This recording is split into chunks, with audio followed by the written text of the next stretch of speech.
Hello everyone, હું કૃણાલ દેસાઈ બોલું છું અને હું નડિયાદથી છું. હું અત્યારે આઈઆઈટી રૂડકીમાં ઇલેક્ટ્રિકલ એન્જિનિયરિંગ કરું છું અને મારે 2 વર્ષ થઈ ગયા અને હવે ત્રીજું વર્ષ ચાલુ થશે. તો હું આજે જે બધી બ્રાન્ચીસ છે એન્જિનિયરિંગની બધી એ ડિફરન્ટ બ્રાન્ચીસમાં શું સ્કોપ છે અને મેઇન તો તમારી બ્રાન્ચ કેવી રીતે સિલેક્ટ કરવી, જો તમે 12મું પાસ કર્યું છે અને હવે સિલેક્ટ કરવાનો વારો આવ્યો છે તો શરૂઆત હું બધી બ્રાન્ચીસને એકવાર બોલી જાઉં કે કઈ મેઇન સ્ટ્રીમ બ્રાન્ચીસ છે અને પછી આગળ ચાલુ કરું. તો મેઇન સ્ટ્રીમ બ્રાન્ચીસ થઈ ગઈ પહેલાં તો computer science and engineering CSE જે થઈ ગઈ, બીજી ડેટા સાયન્સ અને આર્ટિફિશિયલ ઇન્ટેલિજન્સ જે નવી છે અને એનું ફ્યુચર બી ઘણું સારું છે.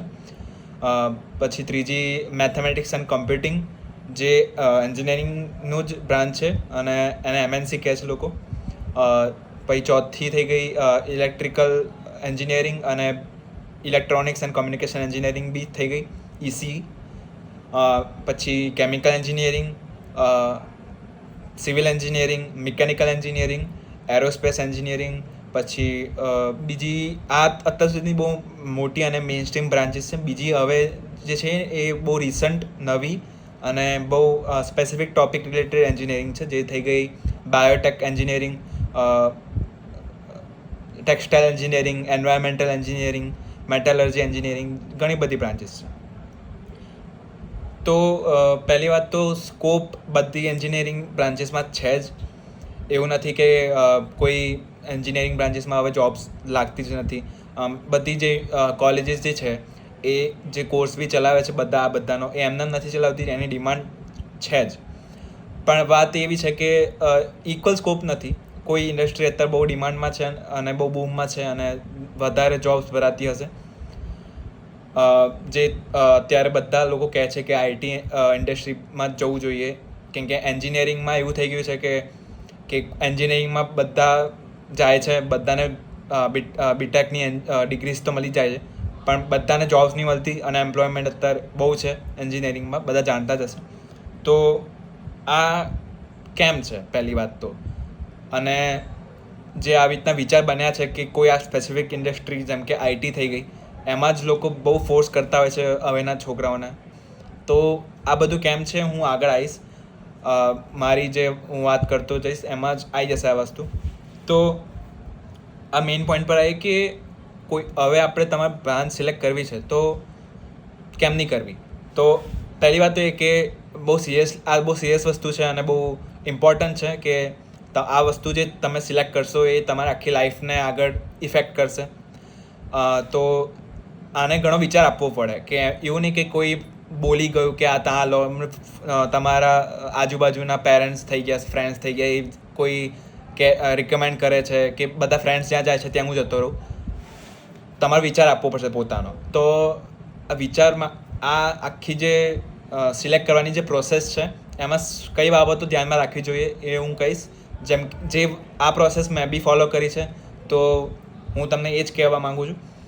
તો પહેલી વાત તો 3 વસ્તુઓ છે કે જે તમારે બહુ ઇમ્પોર્ટન્સ આપવો પડશે આને, કે એ 3 વસ્તુને ધ્યાનમાં રાખીને તમારે સિલેક્ટ કરવાની છે. તો પહેલી જે વસ્તુ છે એ છે તમારી આવડત.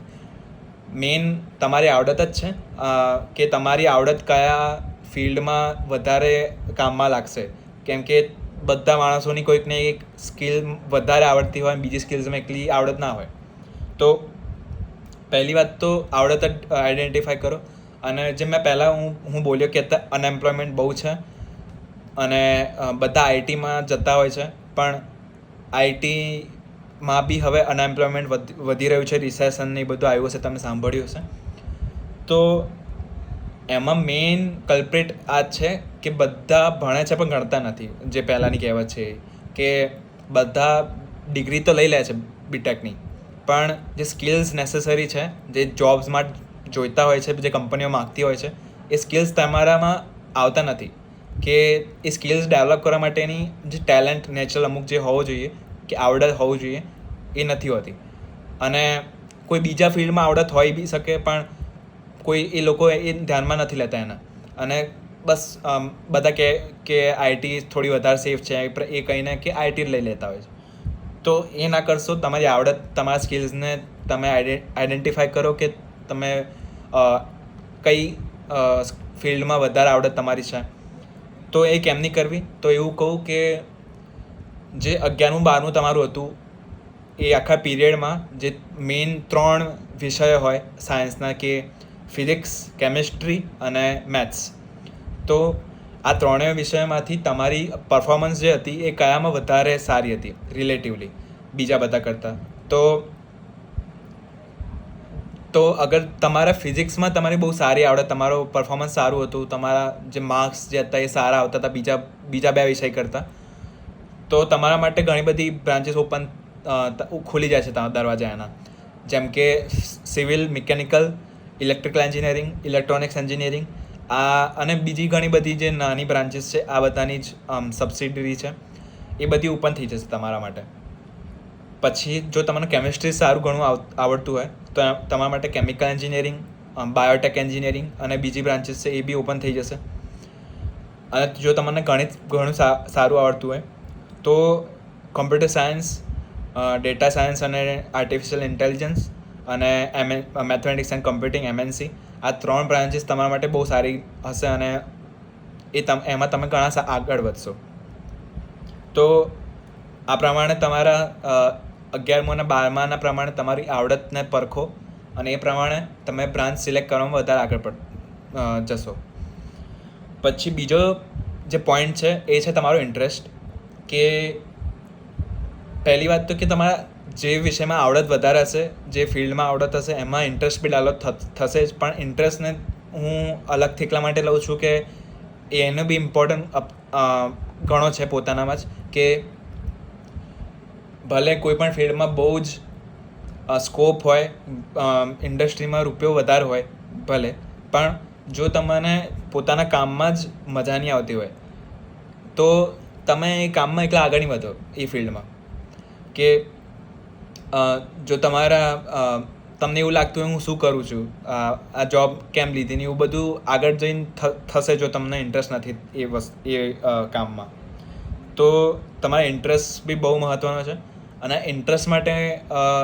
ઇન્ટરેસ્ટને પરખવા માટે હું એવું કહીશ કે પહેલાં એક તો કોઈ 2-3 સારી કોલેજીસ લો, એમની વેબસાઇટ પર જાઓ અને એમના સિલેબસ ત્યાં લિસ્ટેડ હશે જ કે બધી બ્રાન્ચીસમાં જે કરિક્યુલમ છે, એટલે જે ભણાવવાનું જે થશે બીટેકમાં, એ બધા ટોપિક્સ જુઓ એક પછી એક.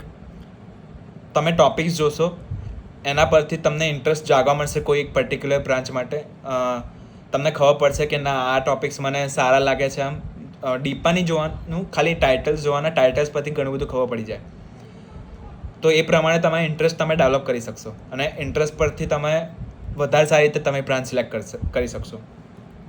અને ત્રીજું થઈ ગયું કે ફ્યુચર અને જોબ્સનું જે બીજી વસ્તુઓ થઈ ગઈ, જેમ કે ઇન્ટરેસ્ટને આવડત તો થઈ ગયું, પણ માન લો કોઈ જોબ એવી છે કે તમારે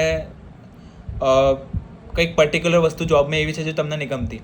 જેમ કે IT જોબ્સમાં એવું થઈ ગયું કે તમારે બહુ જ વધારે ટાઈમ માટે તમારે કોમ્પ્યુટર સ્ક્રીનની સામે તાકીને રહેવું પડશે અને એક જ સીટ પર બેસીને કામ કરવું પડશે ને એવું બધું થઈ શકે જે કોઈને ગમે અને કોઈને ના બી ગમે. અને બીજો એક્ઝામ્પલ થઈ ગયો જેમ કે સિવિલ એન્જિનિયરિંગ થઈ ગયું. તો એમાં તમારે પગપાળા બહુ ચાલવાનું થશે, તમારા સાઇટમાં તમારે ચાલવાનું ઘણું બધું થશે એમ. તો એ બી કોઈકને ગમે, કોઈકને ના ગમે. તો આવી રીતના પ્રેફરન્સ ઘણા છે નાના. તો એને બી તમે ધ્યાનમાં લો. તમને એવું ના થાય કે પછી બીજો એક મેજર પોઈન્ટ એ બી છે કે તમારા જોબને લીધે તમારી બીજી જે ફેમિલી લાઈફ છે અને બીજી અલગની જે લાઈફ છે જોબ સિવાયની, એમાં બી જો તમને ટાઈમ ના મળતો હોય, બહુ હેક્ટિક જોબ લાગતી હોય, તો એ બી ખોટું છે. જે તમને ના ફાવતું હોય તો એ બી ધ્યાનમાં લો કે તમારી જોબને લીધે તમારું જે બીજું ફેમિલી લાઈફ છે એ બી બેલેન્સ છે કે નહીં, એ બધું બી ધ્યાનમાં લો. અને એ બધા માટે હું કહી શકું કે જે પહેલેથી ઇન્ડસ્ટ્રીમાં હોય, જે તમારા ઓળખીતા પાળખીતા હોય, તમારા રિલેટિવ્સ કે ફ્રેન્ડ્સના કોઈ બી રિલેટિવ્સ, એવી રીતના એમને પૂછો કે જોબમાં શું ચાલે છે, કેમનું છે ને એ બધું. તો એની પરથી બી ખબર પડશે. તો આ મેઇન 3 પોઈન્ટ હતા, જે ત્રણેયને ઇક્વલ ઇમ્પોર્ટન્સ આપીને તમારે તમારી ફિલ્ડ સિલેક્ટ કરવી જોઈએ. અને બસ મારે આટલું જ કહેવું હતું આજે. અને બીજું, તમારે કોઈ ડાઉટ હોય એક્સ્ટ્રા તો તમે મને ઈમેલ બી કરી શકો છો, હું તમને મેલ પ્રોવાઈડ કરી દઈશ. અને બસ આટલું જ હતું. All the best.